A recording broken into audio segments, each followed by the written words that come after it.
नमस्कार दोस्तों, स्वागत है आपका एक बार फिर से आपके अपने यूट्यूब चैनल सरकारी योजना फॉर यू में।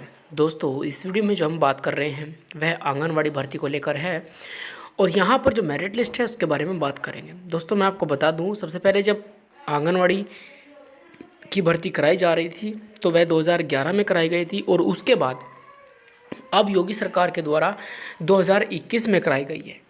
ठीक है, उस बीच में कोई भी आंगनवाड़ी भर्ती नहीं हो पाई है। तो आगे बढ़ते हैं और बाकी की जो जानकारी जानेंगे वीडियो में। तो आपसे रिक्वेस्ट करूंगा कि अगर आपको वीडियो अच्छी लगता है तो वीडियो को ज़्यादा से ज़्यादा शेयर कीजिएगा और सब्सक्राइब के साथ साथ बेल आइकन प्रेस कर लीजिएगा। चलिए शुरू करते हैं। देखिए, सबसे पहले हम आपको बता दें कि जब एक नोटिफिकेशन के थ्रू जो इन्होंने रिक्वायरमेंट रखी थी उसमें कुछ शर्तें रखी गई थी जो कि उन्होंने मांगी थी, और वह क्या क्या जान लेते हैं पहले। उसके बाद बताते हैं आपको उन जिलों के नाम जिन जिलों में मेरिट लिस्ट आएगी। तो चलिए देखिए, यहाँ पर शैक्षिक योग्यता जो है आपकी उत्तर प्रदेश आंगनवाड़ी भर्ती शैक्षिक योग्यता जान लेते हैं। तो आंगनवाड़ी कार्यकर्ता, मिनी आंगनवाड़ी कार्यकर्ता के लिए सबसे पहले इन्होंने 10वीं हाई स्कूल मांगा था। कम से कम आपका पास में हाई स्कूल होना चाहिए। आंगनवाड़ी सहायकों के लिए यहाँ पर 5वीं पास मांगा था, क्योंकि 5वीं पास आपके होना चाहिए, तभी आप आंगनवाड़ी सहायकों का फॉर्म भर सकते थे। ठीक है, candidate must be have passed 5th 8th 10th 12th class from a organised institute university. आपको बताऊं, और सुपरवाइजर मस्ट पास ग्रेजुएट, यानी कि सुपरवाइजर के लिए इन्होंने यहाँ पर ग्रेजुएशन मांगा है। हालांकि सुपरवाइजर की जो भर्ती है अभी नहीं हो पाई है, तो सुपरवाइजर की भर्ती अभी आने वाली है, तो थोड़ा इंतजार बना रहेगा और वेट करते रहिएगा। तो यहाँ पर इन्होंने सुपरवाइज़र मांगा था, सुपरवाइज़र के लिए ग्रेजुएशन मांगा था। तो देखिए, आयु सीमा इन्होंने रखी थी, वह कितनी रखी थी आंगनवाड़ी कार्यकर्ता और मिनी आंगनवाड़ी कार्यकर्ता के लिए जो आयु सीमा रखी गई थी वह मिनिमम जो एज थी 21 साल थी और मैक्सिमम जो एज थी आपकी 45 साल थी। एज रिलैक्सेशन पर एज गवर्नमेंट रूल्स के थ्रू था, यानी कि जो भी आप बाद की अगर कोई जानना चाहते हैं इसके बारे में तो आप नोटिफिकेशंस के पढ़ के आपको पता चल जाएगा। और आंगनवाड़ी सहायकों की जो उम्र रखी गई थी वह 21 to 50 साल रखी गई थी। एप्लीकेशन फ़ीस की अगर बात करें तो यहाँ पर आपको नोटिफिकेशन पढ़ना है। हालांकि मैं आपको बता दूं कि इसकी कोई फ़ीस नहीं है। चयन प्रक्रिया की अगर बात करें तो उत्तर प्रदेश आंगनवाड़ी भर्ती को लेकर के देखिए, आवेदक का जो सिलेक्शन था वह मेरिट लिस्ट के आधार पर होना था। अब यूपी में आंगनवाड़ी मेरिट लिस्ट बनाते समय 10वीं 12वीं और स्नातक में मिले अंकों को जोड़ा जाएगा, और वहीं अगर आवेदक के पास ग्रेजुएशन के बाद भी कोई डिग्री है तो उसके अंकों को उसमें नहीं जोड़ा जाएगा। अब मेरिट लिस्ट को लेकर के फंडा बना हुआ है और मेरिट लिस्ट की यहाँ पर बात करने वाले हैं। आपको बता दिया गया है कि 10वीं 12वीं और स्नातक में मिले अंकों को यहाँ पर जोड़ा जाएगा।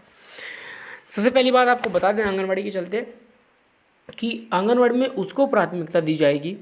मान लीजिए आपके अगर 2 जने हैं, श्याम और राम, फीमेल की बात करते हैं, गीता सीता अगर 2 है तो गीता के जो नंबर है और सीता के जो नंबर है उनके इक्वल नंबर है, जो उनके अंक है वह इक्वल है। लेकिन अंक तो इक्वल है, अब उसमें से किसको वरीयता दी जाएगी, यानी किसको सिलेक्शन किया जाएगा। अब जानेंगे। देखिए, उसका सिलेक्शन होगा जिसके नंबर जो है ज़्यादा होंगे। और ज़्यादा कैसे होंगे मैं आपको बता देता हूँ। ज़्यादा ऐसे होंगे कि मान लीजिए दोनों ने 10th किया है, 10th की दोनों ने मार्कशीट लगाई है। एक के 10th में 75% है और दूसरी के 10th में भी 75% है। तो अब दोनों में 75% में जो डिफरेंट करेंगे, मतलब वह किस तरह से उनको रखे जाएंगे। अब दोनों का सिलेक्शन होगा या फिर एक का सिलेक्शन होगा, ये जान लेते हैं। तो यहाँ पर अगर बात करें तो बात करेंगे उसकी जिसकी एजुकेशन ज़्यादा होगी।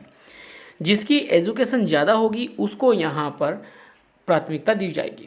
जैसे कि सीता ने 12th किया है और गीता ने सिर्फ 10th की है, और 10th की मार्कशीट दोनों ने लगाई है, तो उसको यहाँ पर उसको वरीयता मिलेगी, सीता को वरीयता मिलेगी, क्योंकि सीता की जो क्वालिफिकेशन है वह ज़्यादा है, 12th किया है। ठीक है, उसको मिलेगी। दूसरा, अगर आंगनवाड़ी केंद्र के आसपास आपकी घर है,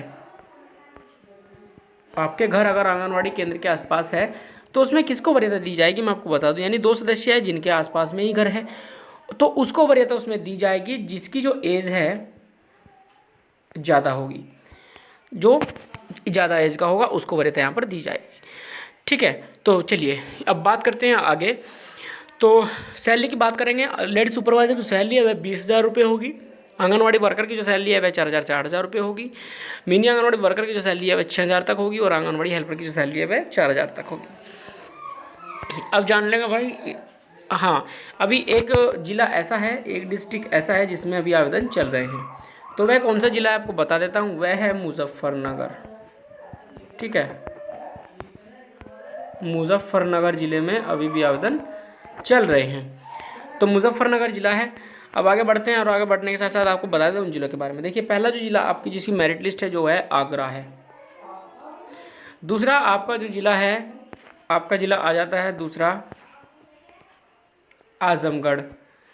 तीसरा आ जाता है दोस्तों आपका ज़िला बलिया। उसके बाद आपका अगला ज़िला आ जाता है जी बाराबंकी। और उसके बाद आपका आ जाता है जी बागपत। उसके बाद आपका बांदा। ठीक है, और उसके बाद आपका आ जाता है जी बदायूं। ठीक है, बदायूं। उसके बाद आपका आ जाएगा जी बिजनौर। उसके बाद आपका आ जाएगा जी चंदौली।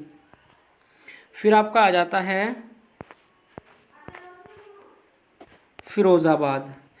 देखिए, उन ज़िलों को जो मेरिट लिस्ट है बन रही है जिन ज़िलों के आवेदन 31 जुलाई तक मांगे गए थे, और 31 जुलाई तक जिन ज़िलों के आवेदन मांगे गए थे उन्हीं ज़िलों की मेरिट लिस्ट जो है बनेगी। आगे देख लेते हैं गोंडा। उसके बाद गाज़ियाबाद। उसके बाद आपका आ जाता है गाज़ीपुर। उसके बाद आपका आ जाता है जी हापुड़। फिर आपका हमीरपुर। और उसके बाद आपका आ जाता है जी जौनपुर। और ये कानपुर देहात। ठीक है, कानपुर देहात, कानपुर नगर।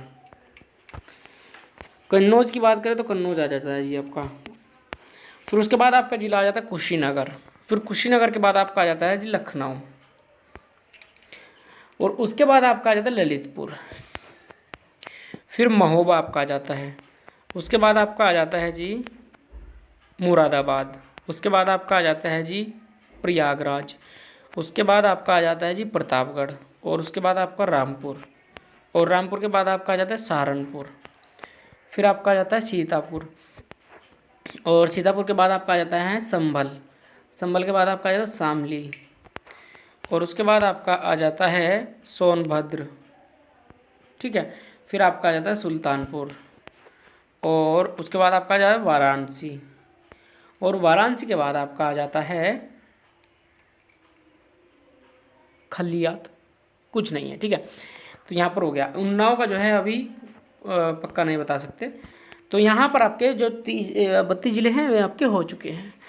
अब इस तरह से आपको यहाँ पर जो मेरिट लिस्ट है वह बनाई जाएगी, और इन्हीं ज़िलों की सबसे पहले जो मेरिट लिस्ट है वह आने वाली है। अब सिर्फ एक ज़िला है जिसमें आवेदन चल रहे हैं, और वो है मुजफ्फरनगर। और मुजफ्फरनगर के बाद अगर आते हैं वैकेंसी तो ठीक है, अगर नहीं आती है तो आपकी जो मेरिट लिस्ट है वह तैयार कर दी जाएगी। और वैकेंसी भी अगर आ जाती है तो सबसे पहले इन्हीं ज़िलों की मेरिट लिस्ट तैयार होगी जिन ज़िलों के मैंने आपको नाम बताए हैं। 31 जुलाई तक मांगे गए जिनके रजिस्ट्रेशन, जिनके आवेदन है, उन्हीं के यहाँ पर आपकी मेरिट लिस्ट बनाई जाएगी। तो दोस्तों, आपको जानकारी कैसी लगी आप ज़रूर वीडियो को शेयर करें, और कमेंट बॉक्स में ज़रूर बताएं कि आपको किस तरह की वीडियो लगी है। और अगर आपके ज़िले का नाम नहीं है तो आप मुझे कमेंट बॉक्स में कमेंट्स करके पूछ सकते हैं। दूसरी बात यह है कि अगर आपको चैनल को अभी तक सब्सक्राइब नहीं किया है आपने तो आप चैनल को सब्सक्राइब जरूर कर लें। बाकी मिलते हैं अगली वीडियो में। जय हिंद, जय भारत।